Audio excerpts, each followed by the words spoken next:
Abu Musa Island is a small, barren stretch of land in the Persian Gulf, but its strategic importance far outweighs its size. Located just 12 kilometers from Iran's coastline, the island has long been at the center of a territorial dispute between Iran and the United Arab Emirates. Both nations claim sovereignty, yet Iran occupies the northern portion, while the UAE maintains control over the southern half. This uneasy division has persisted for decades, turning the island into a constant flashpoint in Gulf geopolitics, where even minor movements can carry major strategic implications. On the morning in question, the UAE-controlled section of Abu Musa became the setting for a carefully planned military presence. At approximately 9 a.m., a small detachment of 18 United States Marines arrived on the island. Officially, their mission was straightforward, a joint training exercise with Emirati Special Forces. The activities were routine and defensive in nature, focusing on counter-landing drills, coastal security, and standard operational coordination between allied forces. On the surface, it appeared to be nothing more than a regular bilateral exercise. In reality, however, the deployment carried a deeper message. The presence of U.S. Marines on Abu Musa was intended to demonstrate American commitment to its Gulf allies, particularly in contested areas where Iranian pressure had been steadily increasing. By conducting training on disputed ground, the United States was signaling that it stood firmly behind the UAE's sovereignty claims and would not be deterred by Iran's proximity or its regional influence. The Marines were fully aware of the sensitivity of their location. Iranian forces were stationed just across the narrow channel, well within visual and radar range. Every movement on the island was being observed. Before training began, the Marine commander gathered his men and emphasized the seriousness of their position. They were operating close to Iranian-held territory under constant surveillance, and any misstep could escalate tensions rapidly. Professionalism, discipline, and readiness were essential. Though the mission was small in scale, its symbolism was significant. 18 Marines on a disputed island represented more than a training exercise. They embodied a clear strategic statement. The United States would not hesitate to place its forces alongside its partners, even in the most contested and politically sensitive environments. While the presence of U.S. Marines on Abu Musa Island appeared routine on the surface, it triggered a calculated and ambitious response from Iranian military leadership. Behind the scenes, commanders of the Islamic Revolutionary Guard Corps Navy had been developing a plan designed to turn the situation to Iran's advantage. Their objective was not merely to challenge the American presence, but to stage a dramatic confrontation that would resonate far beyond the Persian Gulf. Iranian planners believed they had identified a rare opportunity. A small group of American Marines was operating on disputed territory far from major U.S. bases and seemingly vulnerable to rapid encirclement. By acting decisively and overwhelming the island with superior numbers, Iran hoped to force a surrender without triggering a prolonged conflict. The plan centered on speed, intimidation, and spectacle rather than prolonged combat. The intended outcome was clear: capture American Marines alive and broadcast the event to the world. Footage of U.S. forces surrendering on contested ground would serve as a powerful propaganda victory for Tehran. It would allow Iran to portray itself as the dominant power in the Persian Gulf, capable of defying the United States in its own backyard. Such an incident, Iranian leaders believed, would undermine American credibility among Gulf allies and discourage regional states from relying on U.S. security guarantees. Iran's confidence was fueled by recent military developments.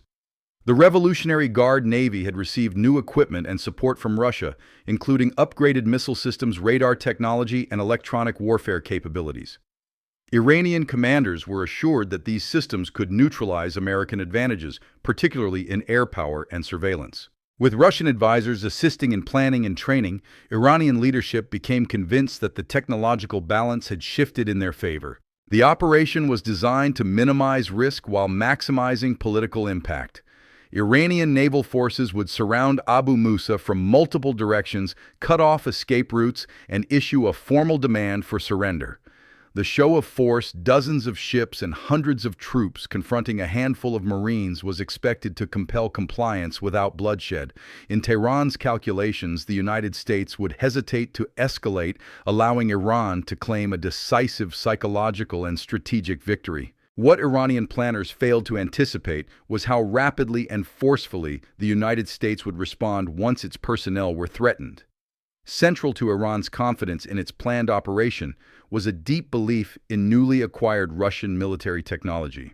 For months leading up to the incident, Moscow had quietly supplied the Islamic Revolutionary Guard Corps Navy with advanced systems that were presented as game-changing tools. These included upgraded naval radar missile guidance enhancements for fast attack boats and electronic warfare equipment designed to disrupt enemy communications and targeting systems. Alongside the hardware came Russian military advisors tasked with training Iranian crews and reinforcing confidence in the system's capabilities. Russian experts assured Iranian commanders that these upgrades would neutralize the United States' traditional advantages. The new radar, they claimed, could detect even low observable aircraft at long range. Electronic warfare pods were said to be capable of jamming American sensors, communications, and missile guidance. Combined with missile-armed fast boats and improved coordination, Iran was told it could operate safely even under the threat of U.S. air and naval power. These promises fundamentally shaped Iran's strategic calculations. As a result, Iranian leadership came to believe that the balance of power in the Persian Gulf had shifted. The presence of Russian technology created an illusion of parity with the United States, encouraging risk-taking that would previously have been unthinkable.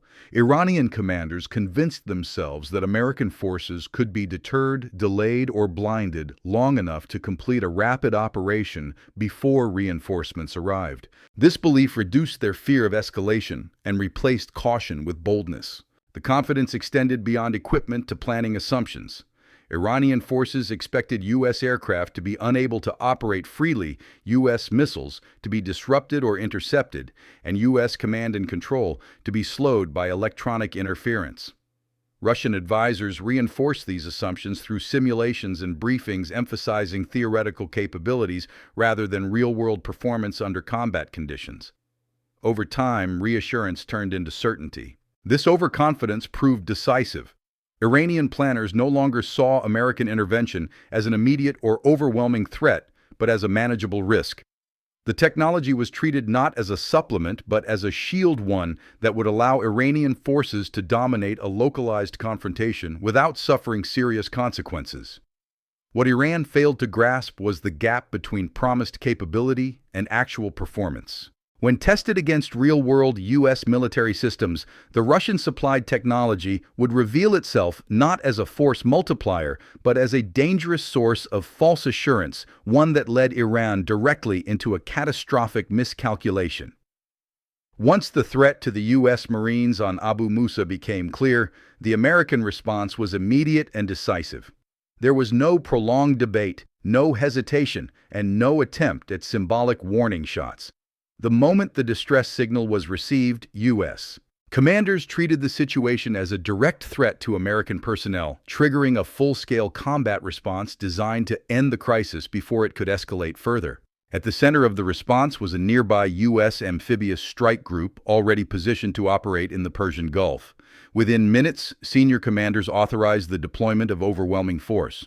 The priority was clear and absolute: prevent the capture of U.S. Marines at all costs.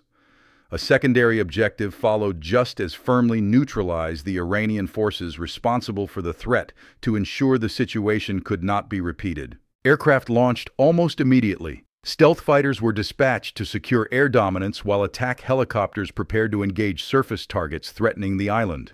Tiltrotor aircraft carrying large numbers of Marines were readied for rapid insertion, ensuring that the isolated unit on Abu Musa would not remain isolated for long. At sea, U.S. Navy destroyers received authorization to engage hostile vessels without restriction, placing the entire Iranian task force under imminent threat. The speed of the response was deliberate.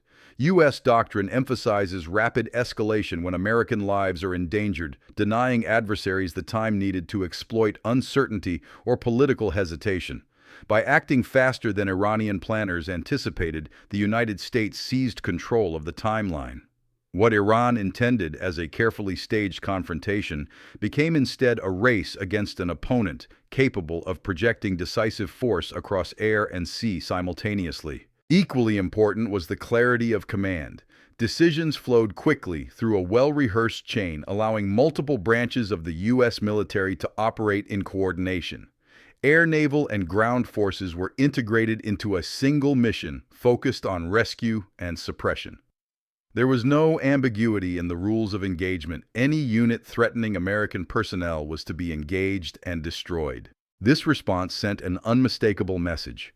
The United States would not negotiate under threat, nor would it allow symbolic acts of intimidation to place its service members at risk.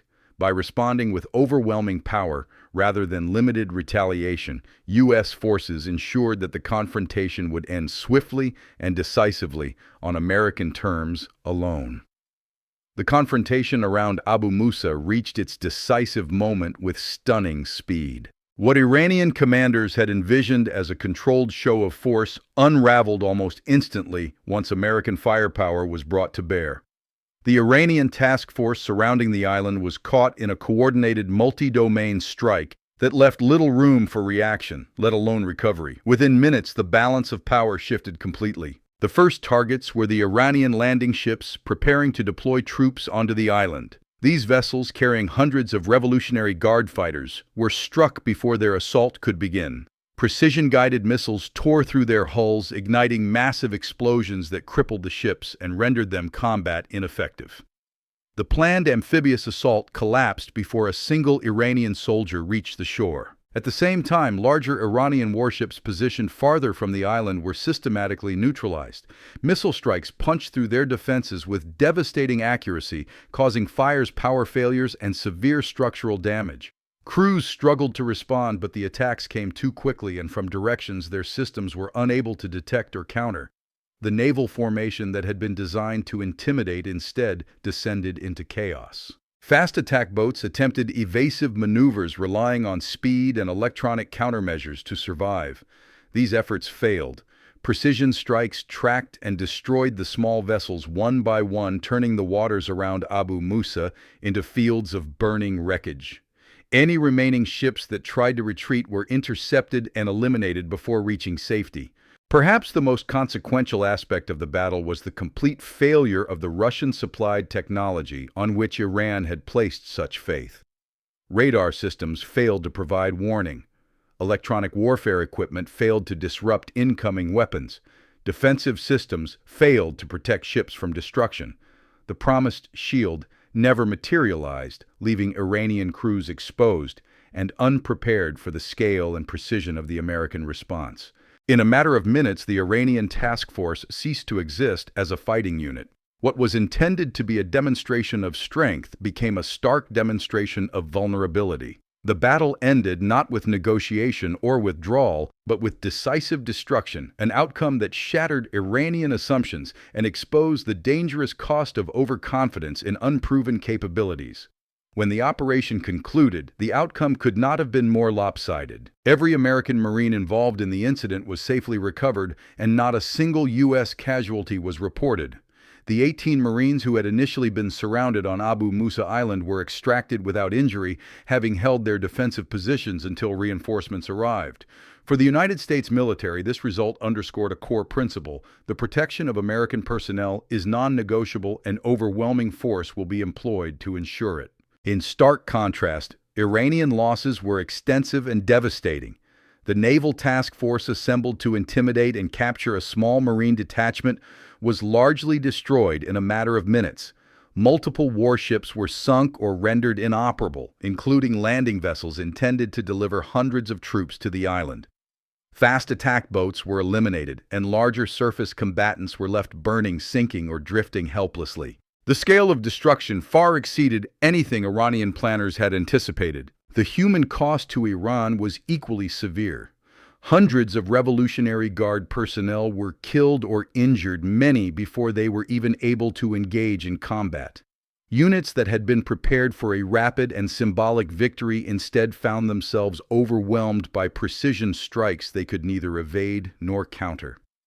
The disparity between American and Iranian casualties highlighted the asymmetry of the engagement and the effectiveness of U.S. coordination across air, sea, and ground forces. Beyond the immediate battlefield, the losses extended to infrastructure. Iranian naval facilities associated with the operation were struck, compounding the damage and further degrading Iran's regional maritime capability. Ships were destroyed not only at sea, but also while docked, sending a clear signal that threats to U.S. forces would carry consequences beyond the initial confrontation. The final tally told a blunt story. The United States achieved its objectives completely. Personnel, recovered threat eliminated, and deterrence reinforced. Iran, by contrast, suffered a comprehensive defeat that erased an entire task force and inflicted long-term damage on its naval readiness. The imbalance in casualties and losses transformed the encounter from a regional incident into a defining example of what happens when American forces are threatened and why such confrontations rarely end on equal terms. In the hours following the confrontation, the battlefield shifted from the waters around Abu Musa to the realm of information and perception. Iranian state media moved quickly to shape the narrative, issuing statements that sharply contradicted observable reality. Official reports described the incident as a routine naval patrol conducted within Iranian territorial waters and framed the American response as an unprovoked act of aggression. Losses were minimized or omitted entirely, and there was no acknowledgement of the failed attempt to surround or coerce U.S. Marines. This narrative, however, struggled to withstand scrutiny. Independent satellite imagery soon began circulating, revealing damaged and burning vessels scattered across the Persian Gulf. Wreckage from Iranian ships was clearly visible, as were the remains of landing vessels and surface combatants that had formed the core of the task force. These images undermined Tehran's claims and made it difficult to conceal the scale of the defeat, particularly in an era of constant global surveillance and open-source intelligence. The United States, by contrast, released a brief and factual account of events. Pentagon officials confirmed that Iranian forces had threatened American personnel engaged in authorized training with a regional partner and had prepared an amphibious assault. The response, they stated, was a defensive operation aimed at extracting U.S. forces and neutralizing the immediate threat. The tone was measured and restrained, emphasizing outcomes rather than spectacle. Russia's reaction was perhaps the most notable for its absence. Despite having supplied equipment and advisors central to Iran's confidence, Moscow offered no public defense of its technology and no condemnation of American actions. The silence spoke volumes. The failure of Russian systems to perform as promised had been exposed in a highly visible way, leaving little room for public justification or damage control. Within Iran, the consequences unfolded quietly. Senior commanders associated with the operation were removed or reassigned without public explanation, and foreign advisors who had promoted the failed systems were reportedly dismissed. The incident became a cautionary tale rather than a rallying cry. Internationally, the message was clear. Attempts to control the narrative could not erase physical evidence, and denial could not reverse outcomes. The aftermath demonstrated that modern conflicts are fought not only with weapons, but with credibility. And in that arena, Iran's position was severely weakened. The events surrounding Abu Musa sent a series of unmistakable strategic messages that resonated far beyond the immediate confrontation. For Iran, the lesson was direct and deeply unsettling. Long-held assumptions about regional dominance, numerical superiority, and geographic advantage were decisively overturned. Being close to home waters, possessing more ships, or mobilizing faster than an opponent proved meaningless when faced with rapid, coordinated, and technologically superior American power. The belief that intimidation could replace deterrence collapsed in a matter of minutes. Equally significant was the message delivered to Russia. The failure of Russian-supplied radar electronic warfare systems and defensive technologies was not theoretical or debated, it was publicly demonstrated. Systems that had been marketed as capable of countering Western air and missile power failed under real combat conditions. For Moscow, the incident was not merely an embarrassment, but a strategic setback, calling into question the credibility of its defense exports and the assurances given to partner nations. Silence from Russian officials only reinforced the perception that there was no effective response to the exposure. For America's allies in the Gulf, the confrontation produced the opposite effect. Rather than undermining confidence in U.S. security guarantees, the rapid response strengthened it. Regional partners saw clear proof that the United States was willing and able to act decisively, even in contested areas located near adversary territory. The speed with which American forces intervened, rescued their personnel, and neutralized the threat reassured allies that U.S. commitments were not symbolic but operationally real. The broader regional impact was immediate. Gulf states intensified defense cooperation with the United States, accelerating joint planning, intelligence sharing, and military coordination.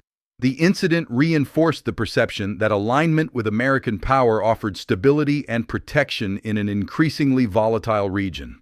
Iran's attempt at intimidation rather than isolating U.S. allies had the opposite effect, tightening their strategic bonds with Washington. At its core, the episode demonstrated a fundamental reality of modern power dynamics. Deterrence is not built on claims, proximity, or rhetoric, but on demonstrated capability and the willingness to act. Abu Musa became a case study in how quickly miscalculation can unravel strategic ambition and how visible failure can reshape regional alignments far more effectively than any diplomatic statement. For years, Iranian military planning had rested on a central assumption: geography was on Iran's side. The narrow waters of the Persian Gulf, proximity to Iranian bases, and the ability to mobilize forces quickly were believed to provide a decisive advantage in any regional confrontation. Abu Musa Island, sitting just 12 kilometers from Iran's coastline, embodied this belief. From a strategic perspective, it appeared to be a location that Iran could dominate almost at will, especially against limited foreign deployments. The events surrounding the island shattered this assumption. Despite operating within what Iran considered its immediate sphere of influence, American forces demonstrated that distance and geography no longer impose meaningful constraints. The United States was able to detect threats, deploy combat power, and execute a complex rescue and strike operation in less than an hour. Iranian proximity to the battlefield did not translate into control. Instead, it highlighted vulnerability. Abu Musa should have favored Iran. The island's closeness to Iranian territory suggested that reinforcements, surveillance, and defensive coverage would give Tehran the upper hand. Yet the opposite occurred. Iranian forces were neutralized rapidly, and U.S. Marines were extracted safely from an area that Iranian planners believed could be sealed off. The speed and precision of the response demonstrated that modern warfare rewards integration and reach more than physical closeness. This realization carried profound implications for Iran's broader regional strategy. If Iran could not dominate an engagement so close to its own coastline, then its confidence in controlling the wider Persian Gulf was fundamentally undermined. The assumption that Iran could overwhelm opponents before the United States could respond was exposed as outdated. In reality, American power projection proved faster, more flexible, and more decisive than Iran had anticipated. Beyond the immediate military consequences, the psychological impact was substantial.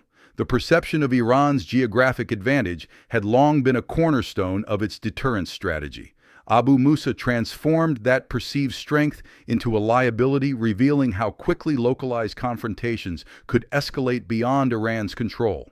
The incident served as a stark reminder that in modern conflict, dominance is defined not by distance, but by speed, coordination, and technological superiority. What unfolded at Abu Musa was more than a tactical engagement or a narrowly defined rescue operation. It was a deliberate and unmistakable demonstration of resolve designed to communicate a broader strategic lesson.